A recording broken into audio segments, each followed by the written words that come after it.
और हम देखते हैं कि रेत्सु काई को लेकर वहां से चला जाता है।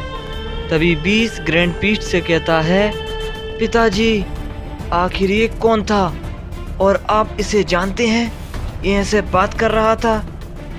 इस पे ग्रैंड पीस्ट कहते हैं, जितना जल्दी हो सके अब हमें तैयार होना होगा, हमें और गॉड्स की जरूरत पड़ेगी। इस पे वेजिटा कहता है, लेकिन हुआ क्या है ग्रैंड पीस्ट? इस पे ग्रैंड पीस्ट कहते हैं, वो खतरा आ चुका है जो कि सबसे ज्यादा भयंकर है, Akumo the father of all Saiyan.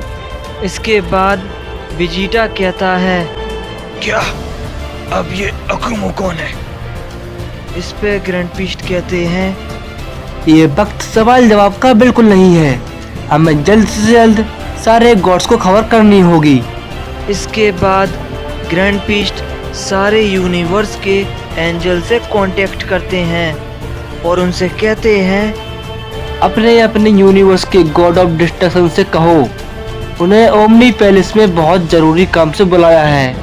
इसके बाद ग्रैंड पीस्ट वेजिटा ब्रोली से कहते हैं, वेजिटा, ब्रोली, तुम दोनों को भी तैयार होना होगा। मैं तुम्हें एक डायमेंशन में ट्रेनिंग के लिए भेज रहा हूँ, क्योंकि ये ताकत काफ़ी नहीं है उन्हें हराने के लिए। इसके बाद ग्रैंड पीस्ट एक पोर्टल ओपन करते हैं, फिर उसमें वेजिटा और ब्रोली को भेज देते हैं। इसके बाद हम ओमनी पैलेस को देखते हैं, जहाँ पर सभी यूनिवर्स के एंजल और गॉड ऑफ डिस्ट्रैक्शन पहुँच चुके थे, जो कि आपस में बात कर रहे होते हैं। इसके बाद हम देखते हैं कि एक यूनिवर्स के गॉड ऑफ डिस्ट्रैक्शन बोलते हैं, आखिर बात क्या है? हम सभी को यहाँ पर एक साथ क्यों बुलाया है? इसके बाद ग्रैंड पीस्ट वहाँ पर आ जाते हैं और सभी से कहते हैं, मैंने आप सभी को इसलिए बुलाया है क्योंकि एक बहुत बड़ा खतरा हम पर आ चुका है, इसलिए हमें इस लड़ाई में आप सभी की जरूरत होगी।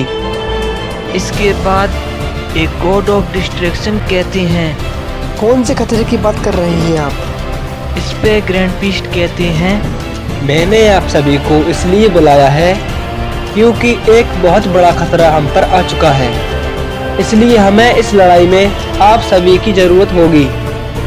एक सैयन है जिसका नाम अकुमो है, जो कि सारे सैयन्स का पिता है, और उसी के कुछ सैयन्स हमारे इस यूनिवर्स में आए थे और उन्होंने हमसे फाइट भी की, लेकिन वो लोग चले गए और उनमें से एक सैयन कुछ अलग था।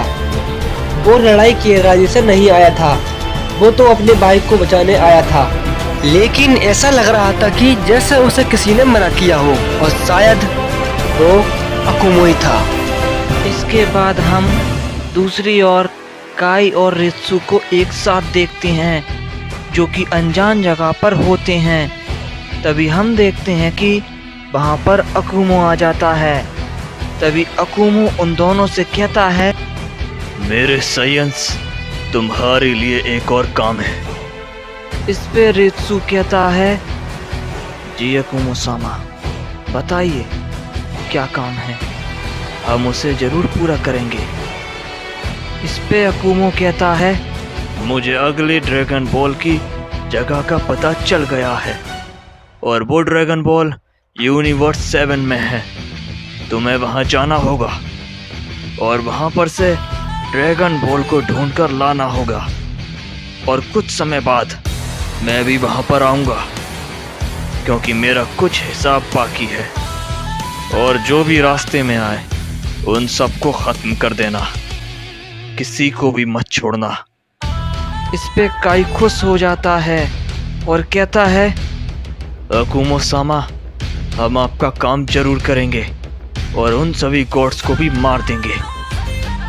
इस पे अकुमो कहता है, तुम किसी भी गॉड्स को नहीं मारोगे, सिर्फ कुछ नीचे दर्जे के गॉड्स को मार देना, और किसी को भी नहीं, क्योंकि वो तुम्हारे लिए खतरनाक होगा। तुम कुछ गॉड्स को तो मार पाओगे, लेकिन कुछ गॉड्स ऐसे भी हैं जिनका तुम सामना नहीं कर पाओगे। इस पे काई बोलने वाला होता ही है लेकिन तभी रेत्सु बोलता है, ठीक है अकुमो-सामा, जैसा आप कहें। इस पे अकुमो कहता है, जल्दी जाओ, मेरे पास वक्त नहीं है, मुझे और भी काम है। इस पे वो दोनों कहते हैं, ठीक है अकुमो-सामा, हम चलते हैं। इसके बाद हम देखते हैं कि वो दोनों वहां से चले जाते हैं। तभी अकुमो कहता है, मैं तुम्हें बचा कर रहूंगा, चाहे मुझे सारे गोट्स को जान से क्यों ना मारना पड़े, मैं तुम्हारे लिए किसी भी हद तक जाऊंगा। तभी दूसरी ओर हम रेत्सु और काई को देखते हैं, जहां काई बोलता है, बड़े भाई जल्दी चलिए, मुझसे अब सब्र नहीं हो रहा, मैं उन सब गोट्स को जान से मार दूंगा। इस पे रेत्सु कहता है, मेरी बात ध्यान से सुनो, मैं अभी नहीं जा सकता, मुझे एक काम याद आ गया, इसलिए तुम वहां पर जाओ और ड्रैगन बॉल को ढूंढो, और हाँ, अपनी पूरी ताकत का इस्तेमाल मत करना। इस पे काई कहता है, लेकिन बड़े भाई, अकुमो-सामा ने तो कहा था कि हम उन गोट्स को मार सकते हैं, फिर क्यों आप मुझे अपनी ताकत का इस्तेमाल करने से रोक रहे हैं? इस पे रेत्सु कहता है, क्योंकि मैं जानता हूँ तुम जब अपनी ताकत को बहुत ज़्यादा बढ़ा लेते हो तब तुम कुछ भी कर बैठते हो, और तुम ये नहीं देखते कि तुम किससे लड़ रहे हो। खासकर यहाँ पर अगर तुम किसी मुसीबत में पड़ गए तो तुम्हारा क्या होगा, क्योंकि मुझे थोड़ा वक्त लगेगा आने में, इसलिए मैं तुम्हारे साथ अपना एक खास आदमी भेज रहा हूँ जो कि तुम्हारे साथ रहकर तुम्हारी मदद करेगा, और इसका नाम इमारू है। और एक बात और, ये खास ध्यान रखना कि तुम्हारी लड़ाई ग्रैंड पीस से ना हो, वरना तुम मारे जाओगे। इस पे काई बोलता है, क्या मजाक है? बड़े भाई, आपको क्या लगता है आपका छोटा भाई कमजोर है जो ऐसे ही किसी से हार जाएगा? इस पे रेत्सु कहता है, मैं जानता हूँ कि तुम ताकतवर हो, लेकिन तुम्हारी कोई ताकत ग्रैंड पीस्ट के सामने काम नहीं करेगी। वो सारे एंजल्स का पिता है और उसकी ताकत तुमसे कहीं ज़्यादा है, तो अपना ध्यान रखना और जल्दी जाओ, हमारे पास वक्त नहीं है। इसके बाद इमारू और काई वहां से निकल जाते हैं।